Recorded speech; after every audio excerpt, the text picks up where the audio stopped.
संचालित होती है। सौरभ भैया म्यूट कर देना सभी।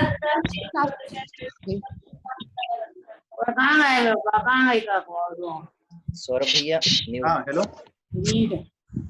हाँ म्यूट कर दें सभी को। चलिए दोनों हाथों को जोड़ेंगे और अनंतानंद सिद्ध परमेष्ठी भगवान का स्मरण करेंगे।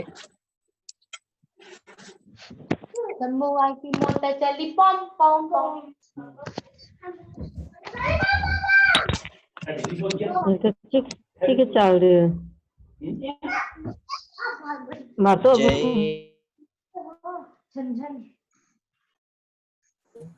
सिद्धेभ्यः जय श्री ओम नमः सिद्धेभ्यः जय श्री ओम नमः सिद्धेभ्यः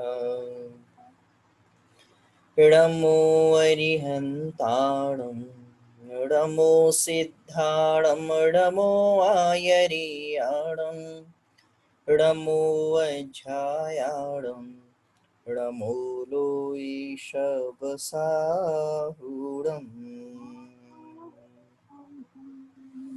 यस्य स्वयं स्वभावाप्ति प्रभावे कृष्णकर्मणः तस्मै संज्ञानरूपाय नमोस्तु परमात्मने। बोलिए अनंतानंद सिद्ध परमेष्ठी भगवान की जय। आदिम तीर्थंकर श्री 1008 आदिनाथ भगवान की जय। बोलिए 24 तीर्थंकर भगवान की जय। द्वादशांग जिरवाणी माता की जय। परम पूज्य आचार्य गुरु श्री 108 विद्यासागर जी महाराज की जय। परम पूज्य मुनिभुंगो श्री 108 सुधा सागर जी महाराज की जय। कल अपन लोगों ने धन की वृद्धि का कारण और धन हमें कमाना चाहिए कि नहीं, इसके बारे में आचार्य पूज्यपाद स्वामी जी के विश्लेषण को समझा था। पहले कल का रिवीजन करते हैं, तत्पश्चात आगे बढ़ते हैं। आज एक बार उच्चारण कर लेते हैं, प्रारंभ से ही कर लेंगे आज उच्चारण, और फिर तत्पश्चात बीच बीच के छन्नों का उच्चारण करते जाएंगे, जिससे आप लोगों पर यदि उच्चारण की भी यदि कहीं समस्या आ रही है तो वो भी ठीक होती जाएगी। एक बार प्रारंभ से उच्चारण करते हैं। यस्य स्वयं स्वभावाप्तिरभावे कृष्णकर्मणः तस्मै संज्ञानरूपाय नमोस्तु परमात्मने। योग्योपादान योगेन द्रशदः स्वर्णतामता द्रव्यादि स्वादि संपत्ता वात्मनोप्यात्मता मता। वरं व्रतैः पदं दैवं नाव्रतैर्वत्तनारकं छाया तपस्थयोर्भेदः प्रतिपालयतोर्महान्। यत्र भावः शिवं दत्ते द्यौकी यद्दूरवर्तनी यो नयत्यासु गव्योतिं क्रोशार्धे किं ससीदति। हृषिकजमनातङ्कं दीर्घकालोपलालितं नाके नाकौकसां सौख्यं नाके नाकौकसामिव वासनामात्रमेवैतत् सुखं दुःखं च देहिनां तथा ह्युद्वेजयन्ते ते भोगा रोगा एवापदि। मोहेन संवृतं ज्ञानं स्वभावं लभते नहि मत्तः पुमान् पदार्थानां यथा मदनकूद्रवै। वपुर्गृहं धनं दाराः पुत्रा मित्राणि शत्रवः सर्वथान्यस्वभावानि मूढः स्वानि प्रपद्यते। दिग्देशेभ्यः खगायेत्य संवसन्ति नगे नगे स्वस्वकार्यवशाद्यान्ति देशे दिक्षु प्रगे प्रगे। विराधकः कथं हन्त्रे जनाय परिकुप्यति त्र्यङ्गुलं पातयन् पद्भ्यां स्वयं दण्डेन पात्यते। द्वेषद्वयी दीर्घ नेत्राकर्षण कर्मणा अज्ञानात् सुचिरं जीवः संसाराब्धौ भ्रमत्यसौ विपद्भौ पदावर्ते पदिके वाति बाह्यते प्रचुराः विपदः पुरः दुरर्जेना सुरक्षेणे नस्वरेण धनादिना स्वस्थं मन्युजनः कोऽपि ज्वरवानिव सर्पिषा विपत्तिमात्मनो मूढः परेशामिव निक्षते दह्यमानो मृगाकीर्ण वनान्तरतरुस्थवत् आयुर्वृद्धिक्षयोत्कर्ष हेतुं कालस्य निर्गमम् वाञ्छतां धनिनामिष्टं जीवितात् सुतरां धनम। क्या लिखा आचार्य पूज्यपाद स्वामी जी ने? कल अपन ने 15वां और 16वां छंद देखा था। अर्थ देखते हैं एक बार उसका। आयुर्वृद्धि क्षयोत्कर्ष हेतुम कालस्य निर्गमम। कालस्य निर्गमम अर्थात काल के व्यतीत हो जाने पर क्या होता है? वह काल आयु की क्षय में कारण होता है और वृद्धि धन की उत्कर्ष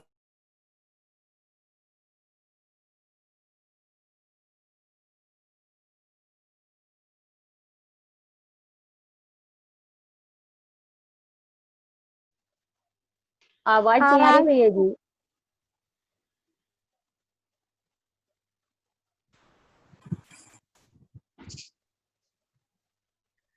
समय की व्यतीत हो जाने पर वह आयु की वृद्धि में क्षय में कारण होता है और धन की वृद्धि में कारण होता है।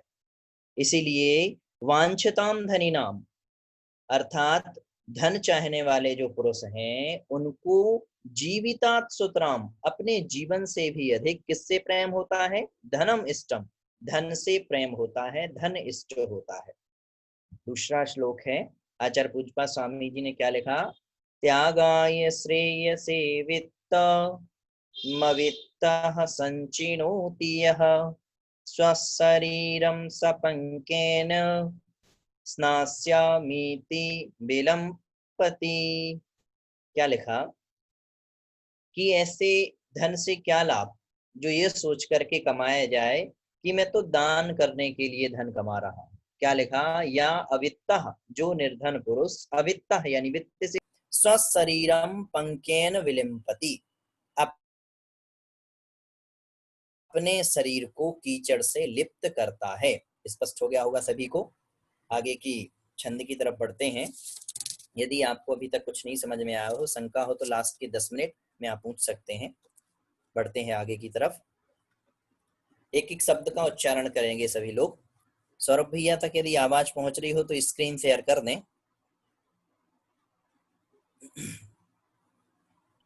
भैया मेरे को चलिए। ये होस्ट बनाइए जरा। अच्छा अच्छा, डिस्कनेक्ट हुआ हो। अच्छा अच्छा, सेटिंग में शेयर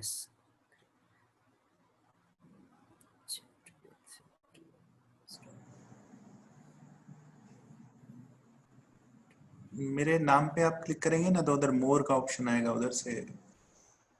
अच्छा अच्छा,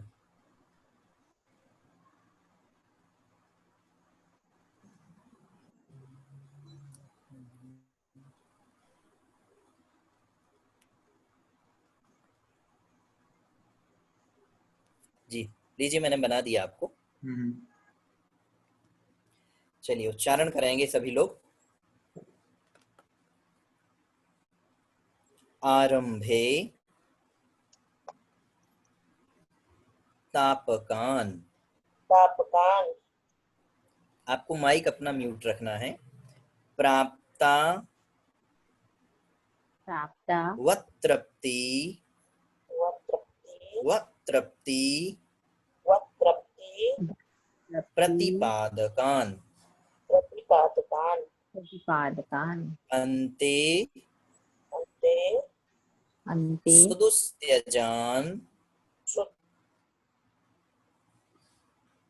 कामान कामम कः सेवते सुधीः। पुनः उच्चारण करेंगे एक एक शब्द का। आरंभे आरंभे तापकान तापकान प्राप्ता प्राप्ता वत्तृप्ति वृत्ति प्रतिपादिकान प्रतिपादकान अन्ते अन्ते सुदुस्त्यजान सुदुस्त्यजान सुदुस्त्यजान सुदुस्त्यजान कामान कामान कामम कामम कः कः सेवते सेवते सुधी। सुधी। लयबद्ध तरीके से उच्चारण करेंगे एक बार। आरंभे तापकान प्राप्ता वत्तृप्ति प्रतिपादकान अन्ते सुदुस्त्यजान कामान कामम कः सेवते सुधीः। पुनः उच्चारण करेंगे लयबद्ध तरीके से। आरंभे तापकान प्राप्ता वत्तृप्ति प्रतिपादकान अन्ते सुदुस्त्यजान कामान कामम कः सेवते सुधीः।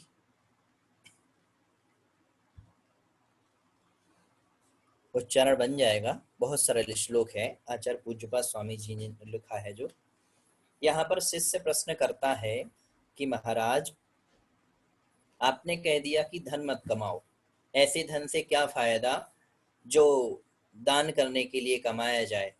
उदाहरण भी दिया। तो फिर शिष्य कहता है कि महाराज धन से ही तो सारे भोग की प्राप्ति होती है। वो तो चलो मैं कह रहा था कि धन से दान करने के लिए मैं धन कमा रहा हूँ, लेकिन संसार के जितने भी भोग और भोगों की प्रतिपूर्ति यदि देखी जाती है तो वो तो धन से ही देखी जाती है। तो मुझे भोग उपभोग का सेवन करना है तो धन कमाना पड़ेगा। अपना पेट भरना है, अपना घर सजाना है, अपना मकान बनाना है तो धन कमाना पड़ेगा। तो उसका उत्तर देते हुए आचार्य पूज्यपाद स्वामी जी 17वें छंद में लिख रहे हैं। देखेंगे एक एक शब्द का अर्थ। आरंभे प्रारंभ में, तापकान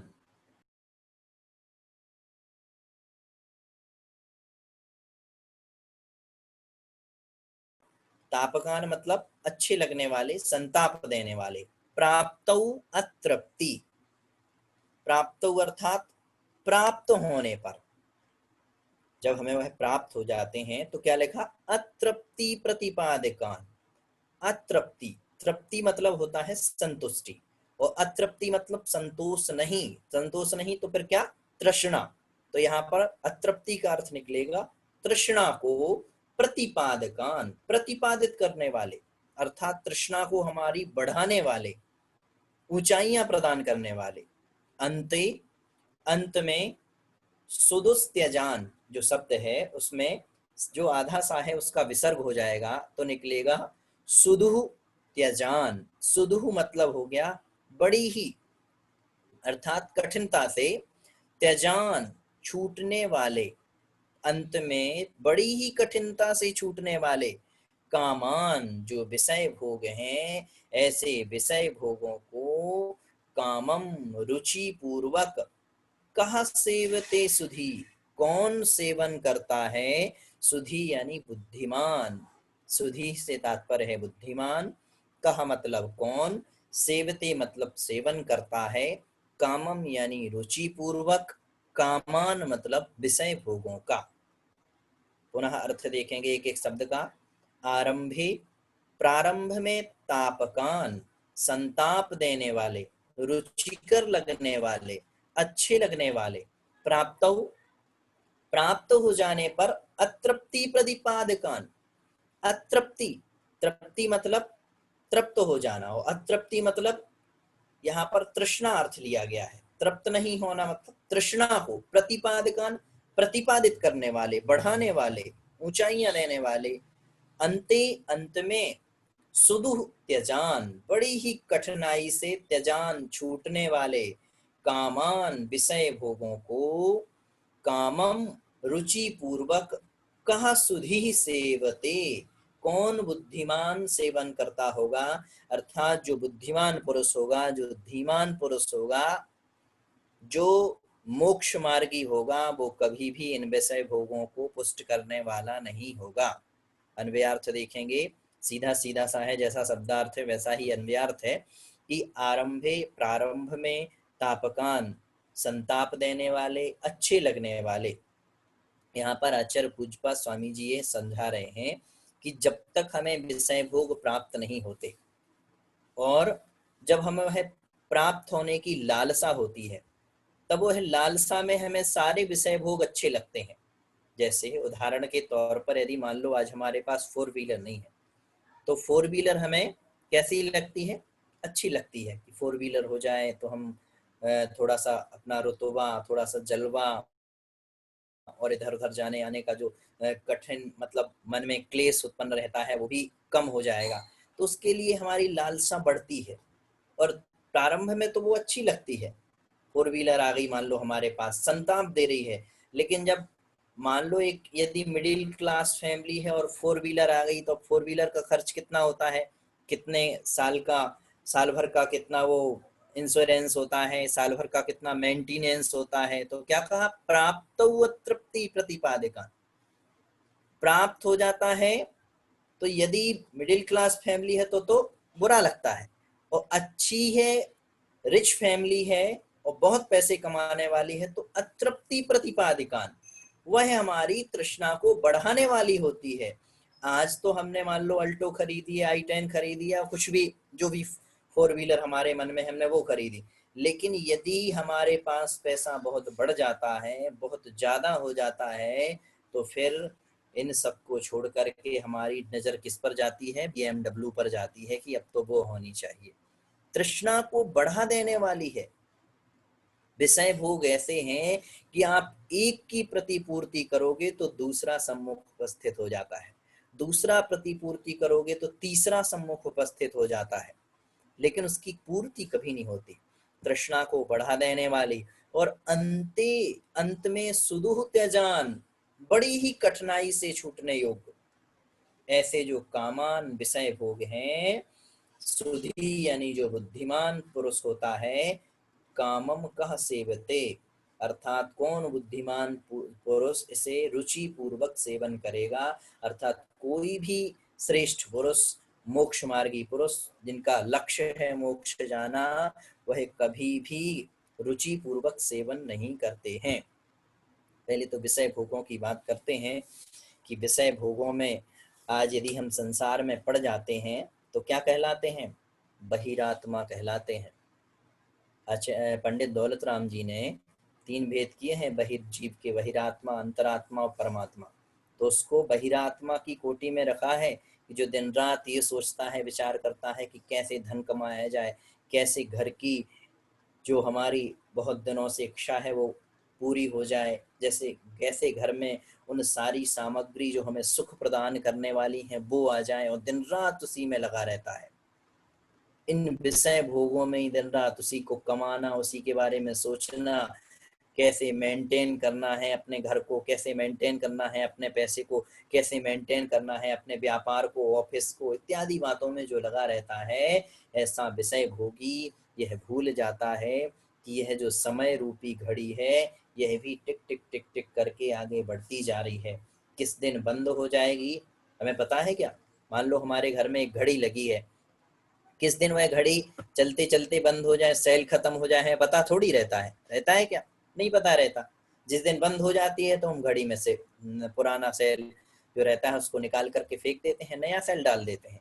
वैसे ही हमारा है जो शरीर हमें प्राप्त हुआ है, यदि यह एक दिन, यह टिक टिक वाली जो घड़ी है शरीर की, इसमें जो आत्मा विद्यमान है, जिस दिन यह बंद हो जाएगी तो ये जैसे पुराना शरीर, पुराना सेल फेंक दिया था, ऐसे ये पुराना शरीर भी छूट जाएगा और उसके बाद नया शरीर प्राप्त होगा। अब विचार हमें करना है कि इस पुराने शरीर के साथ हमने जो कार्य किए होंगे, जो पुण्य कार्य किए होंगे, जैसा भाव किया होगा, वैसा हमने आयुबंध किया होगा और उसी आयुबंध के अनुसार हमें अग्रिम गति प्राप्त होगी। इसलिए इन विषय भोगों की चिंताओं को छोड़ो, ये तो दिन रात लगे रहते हैं। एक तृष्णा की खाई खूब भरी, पर रिक्त रही वह रिक्त रही। ईंधन यदि अग्नि में डालते जाओगे तो अग्नि बुझेगी कि बढ़ती जाएगी। अग्नि को बुझाने का प्रयास यदि हम घी के माध्यम से करें, यदि कुछ कपूर के माध्यम से करें तो अग्नि भपकेगी कि नहीं। ऐसे ही विषय भोग हैं, यदि विषय भोगों की पूर्ति यदि हम करते रहेंगे तो बढ़ती जाएगी तृष्णा की खाई, कभी नहीं भरेगी। अरे विचार तो हमें इतना करना है कि जैसा लिखा है, नीतिकारों ने भी कहा है कि साईं इतना दीजिए जामे कुटुम समाए, मैं भी भूखा ना रहूं साधु भी भूखा ना जाए। ऐसी भावना भानी चाहिए कि भगवान मुझे तो बस इतना प्राप्त हो जाए कि मैं अच्छे से 2 टाइम भोजन कर सकूं, मेरे घर में विद्यमान जो है वो सब भोजन कर सके, और यदि कोई अभ्यागत अतिथि हमारे घर आता है तो उस अतिथि सत्कार में कुछ ऐसी कमी नहीं रह जाए जिससे वो कहता जाए कि इनके घर में तो ये चीज ही नहीं थी। इतना बस हमें विषय भोगों को इकट्ठा करना चाहिए। अन्यथा यदि दिन रात लगे रहोगे तो जैसा कि हम प्रतिदिन कहते हैं कि विषय भोगों को इकट्ठा करने में हम शरीर को समाप्त कर रहे हैं, और फिर एक दिन उसी अर्थ के माध्यम से जो शरीर बिगड़ गया है उसकी सेवा में लगे रहेंगे। अंतिम पंक्ति में क्या कहा, कामम कह सेवते सुधी। बहुत बड़ी बात कह दी है आचार्य पूजपा स्वामी जी ने कि जो बुद्धिमान पुरुष होगा वो कभी भी रुचि पूर्वक विषय भोगों की सेवा नहीं करेगा, विषय भोगों की पूर्ति नहीं करेगा। देख लो आप भरत चक्रवर्ती को, पूरे जीवन भर वैरागी रहे, इतना सब कुछ क्या था, किस चीज की कमी थी, किसी चीज की नहीं। चक्रवर्ती जैसी संपदा हो तो किस चीज की कमी होगी, कोई चीज की कमी नहीं है। अब किसी चीज की कमी नहीं होने के बाद भी इस पूरे राज्य को ठुकरा दिया और दीक्षा ग्रहण की।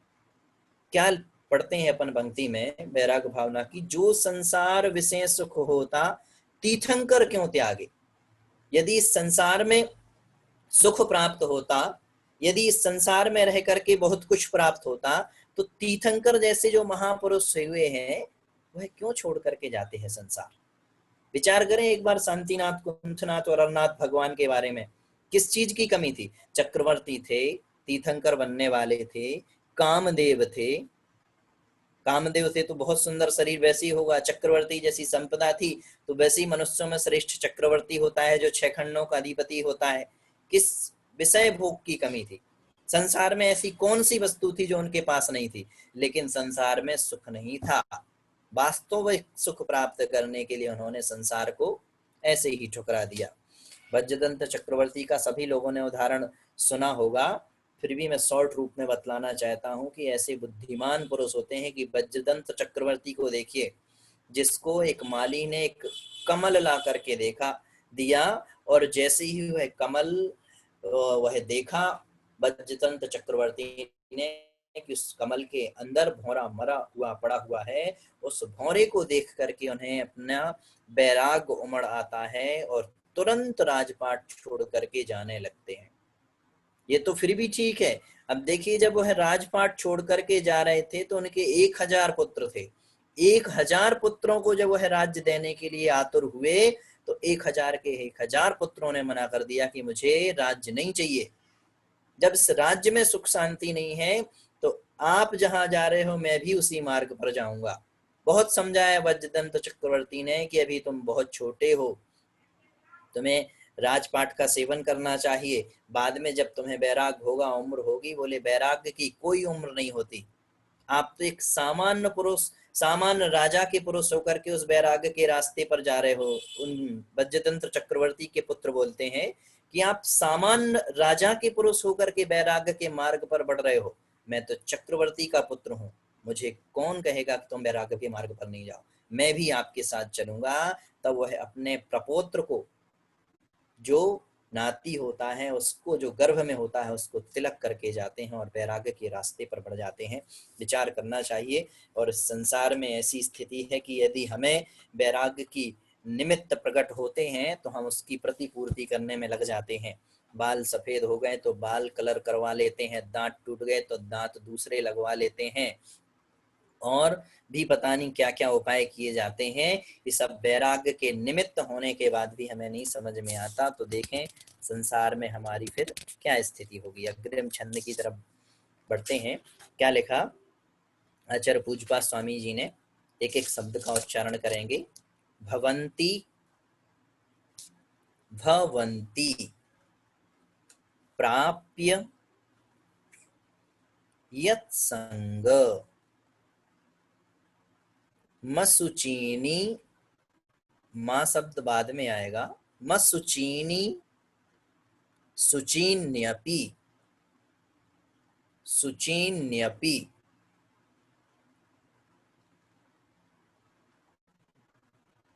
सकायः, संततापायस, संततापायस, तदर्थम प्रार्थना व्रथा। पुनः उच्चारण करेंगे एक एक शब्द का। भवन्ति, प्राप्य यत्संग, मसुचीनी, सुचीन्यपि, सकायः, सकायः, संततापायस, तदर्थम प्रार्थना व्रथा। लयबद्ध तरीके से उच्चारण करेंगे। भवन्ति प्राप्य यत्संग, मसुचीनी, सुचीन्यपि, सकायः, संततापायस,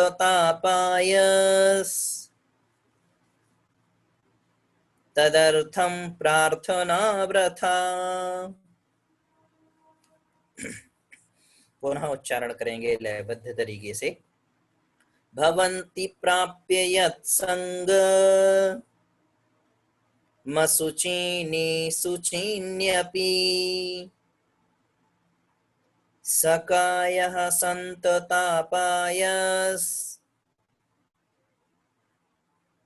तदर्थम प्रार्थना व्रथा। बहुत सरल छंद है।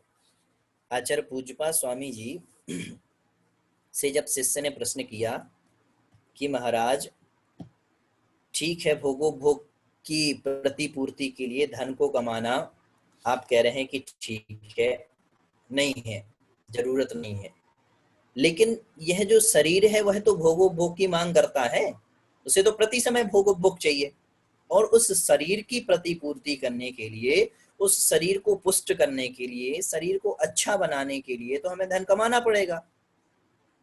तब उत्तर देते हुए आचार्य पूज्यपाद स्वामी जी इस अपवित्र शरीर की व्यथा कथा लिख रहे हैं, कह रहे हैं भवंती, होते हैं। क्या होते हैं? प्राप्य, प्राप्त होकर। क्या प्राप्त होकर?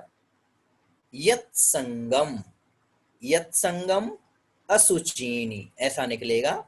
यत्संगम, यत यानी जिसका, संगम यानी संग पाकर, संयोग पाकर, निमित्त पाकर, जिसका निमित्त पाकर, जिसका संयोग पाकर, असुचीनी, अपवित्र, सुचीनी अपि, पवित्र पदार्थ भी, सुचीनी अर्थात पवित्र, और अपि यानी भी, सुचीनी अपि, क्रमशः देखेंगे अन्वयार्थ तो समझ में आ जाएगा। यत् संगम, जिसका संयोग पा करके, सुचीनी अपि, पवित्र पदार्थ भी क्या हो जाते हैं, असुचीनी भवन्ति, अपवित्र हो जाते हैं।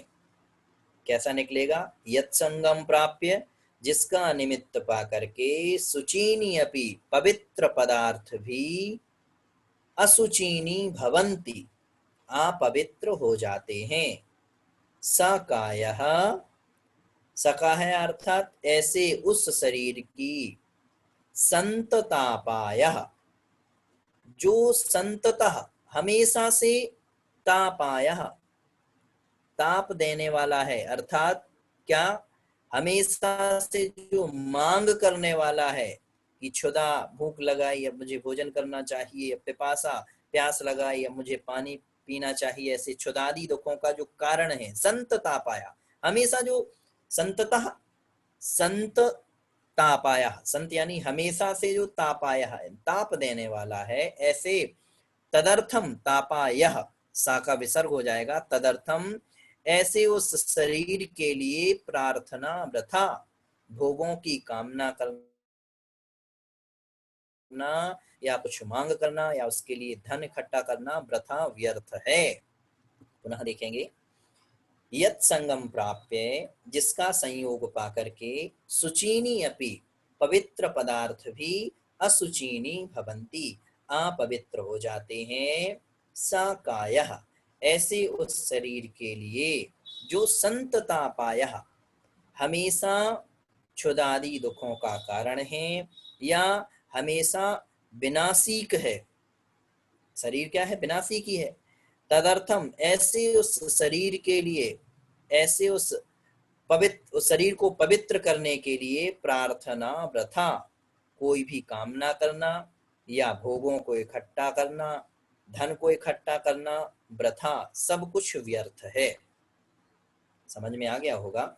इसमें आचार्य पूज्यपाद स्वामी जी कह रहे हैं कि जिसका संयोग पा करके, विचार करें, हमारा शरीर इतना अपवित्र है कि इसमें यदि चंदन लगाते हैं, फूल लगाते हैं, हमने देखा होगा कि फूल लगाते हैं, यदि बालों में हम फूल लगाती हैं जो महिलाएं, देखा होगा कि वह फूल लगाने के समय तो कितना फूल महकता है, वो कितने फूल में ताजापन रहता है, लेकिन कुछ समय बाद वह मुरझा जाता है।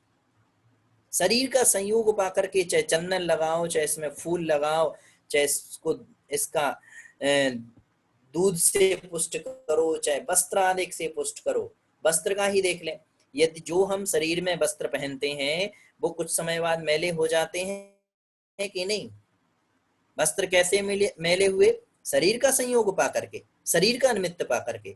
तो जब ऐसा शरीर है जिससे निमित्त पा करके पवित्र वस्तु भी अपवित्र हो जाती है, ऐसे उस शरीर के लिए कामना करना, ऐसे उस कुछ व्यर्थ है, हमें नहीं करना चाहिए। क्या लिखा, नवमल द्वार स्रवेन सिवासर, नाम लिए घिने आवे। ऐसे जो नौमल द्वार हमारे शरीर से हमेशा बहते रहते हैं, आंख है, कान है और मुंह है इत्यादि जो नौमल द्वार हैं, हमेशा स्रवेन शिवासर, हमेशा जिससे मल पदार्थ बहते रहते हैं, ऐसे उन नाम लेने से जिनको घिनाती है, ऐसे उस शरीर की सेवा करना, ऐसे उस शरीर को पुष्ट करना क्या है, व्यर्थ है। समय हो रहा है, यदि किसी को सकते हैं। जय जिनेंद्र भैया जी। जय जिनेंद्र बताएं, बोले बोले भैया जी जो 16 नंबर, एक जन बोले, हाँ कोई 16 नंबर का भैया जी 16 नंबर का जो छंद था उसमें मेरा कनेक्शन हट गया था, उसको जरा शॉर्ट में बता दीजिए। अच्छा, त्यागाय श्रेयसे वित्तम अवित्तः संचिनोति यः स्वशरीरम सपंकेने स्नास्यामीति विलंबिति। क्या लिखा आचार्य पूज्यपाद स्वामी जी ने कि जो निर्धन पुरुष, मैं दान करूंगा, मैं लोगों को करुणा दान करूंगा या कल्याण करूंगा लोगों का, इसके लिए धन कमाता है, वह उसी प्रकार से है कि मैं न स्नान करूंगा इस भावना से अपने शरीर पर कीचड़ को लिप्त करता है। बाकी आप YouTube की भी लिंक भेजी जा रही है, नहीं समझ में आया तो आप उससे भी पढ़ लेना। ये पूरी क्लास रिकॉर्ड होकर के YouTube पर सेव हो रही है, तो उस पर आप पढ़ लेना। हाँ बताएं भैया जी। जय जिनेन्द्र, जय जिनेन्द्र, बताएं बताएं। 18 नंबर में यत संगम बोलना है, यत संगम। बिल्कुल, यत संगम, संग बोलना, बोलने में तो यत संग मसुचीनी, संगम नहीं बोलना। फिर संगम बोलेंगे तो संधि विच्छेद हो जाएगा, और कभी संधि विच्छेद करके नहीं श्लोक को पढ़ाया जाता है। इसलिए यत संग मसुचीनी, माँ का उच्चारण उस तरफ जाएगा। ठीक है। जय जिनेन्द्र भैया जी। हाँ जय जिनेन्द्र, बताएं। कि कटहल अपने आप ही भैया जी क्षुधादि, प्रेरणा जी, हाँ एक मिनट, एक को बोल लेने। हाँ प्रेरणा जी बताएं। ये क्षुधादि दुखों का जो आप बताए थे ना, वो क्या होता है, एक बार फिर से बता दीजिए ना। मतलब कहने का तात्पर्य है कि शरीर को हमेशा भूख लगती रहती है, क्षुधादि दुखों का कारण है कि नहीं। धन किस लिए कमाते हैं, शरीर को पुष्ट करने के लिए। भूख लग रही है तो अब ऐसा तो है नहीं कि दिन में एक बार भूख लगती है, दिन में 3 बार 4 बार उसे भोजन चाहिए। कपड़े कितने बदलते हैं अपन दिन में शरीर के लिए, और अपन को प्यास कितनी लगती है, और शरीर के लिए फिर श्रृंगार सामग्री कितनी चाहिए। तो ये सब शरीर जो है वो क्षुधा आदि लिख दिया उन्होंने। क्षुधा है, पिपासा है, परिग्रह, वस्त्र आदि का परिग्रह है, धन आदि का है, गाड़ी है, घोड़ा है, सब लिख दिया। उन सब के दुखों का कारण है ये शरीर, ये आदि लिखा है। स्पष्ट है? ठीक है भैया जी। हाँ बताएं स्नेहलता जी, आप क्या पूछ रही थी? जी मेरा हो गया भैया, वो यत संगम वाला अच्छा, था। अच्छा। और हाँ, मैं ये कौन? मैं पूछ रही थी। हाँ बताएं बताएं, बोलें। भैया जी, अपने यहाँ पे कटहल अभक्ष्य होता है, तो उसके अभक्ष्य होने का क्या कारण है, ये पूछना था मुझे। कटहल अभक्ष्य होने का कारण है कि आपने देखा होगा कि कटहल को कैसे बनाया जाता है। उसकी जो बनावटी है, उसका बनावटीपन है, उसको बनाने का प्रकार है, वो एक मतलब कहना नहीं चाहिए, मांस जैसा प्रतीत होता है, इसलिए भक्ष्य माना जाता है। अच्छा जी। तो इसके अलावा भैया जी और कोई रीजन नहीं होता ना? नहीं, और कोई रीजन नहीं है भैया जी। जैसे उसमें अंदर से एक पका हुआ फल निकलता है, साउथ इंडिया में हम लोगों ने खाया, तो वो उसका दोष ही लगेगा मांस भक्षण जैसा हम लोग। देखिए, जो अभी तक हमने सुना है और जहां तक मेरे स्मरण में है, कटहल में यही दोष माना जाता है, बनावटीपन के आकार से ही। अब उसके अंदर कैसा फल निकलता है मैंने तो आज तक देखा नहीं है, लेकिन कटहल अभक्ष्य है। कटहल अभक्ष्य तो उसके फल की भी कल्पना अभक्ष्य ही माननी चाहिए। तो पहली बात तो पता नहीं उसमें क्या कैसा लेना चाहिए। आप किसी महाराज जी से संपर्क करें और भैया उनसे जी, जय जिनेन्द्र, शंका रखें तो उचित समाधान मिलेगा। क्या करना चाहिए? भैया जी, बताएं। मेरे को 15 नंबर का श्लोक थोड़ा सा बता दीजिए। समय जा रहा है, कल बता दीजिएगा। हाँ कल नहीं तो YouTube की लिंक भेज देंगे आपको, उसमें से आप पढ़ लेना। हाँ, और कोई? और कोई? भैया जी जय जिनेन्द्र। हाँ बोलें जय जिनेन्द्र, बताएं जल्दी सुषमा जी।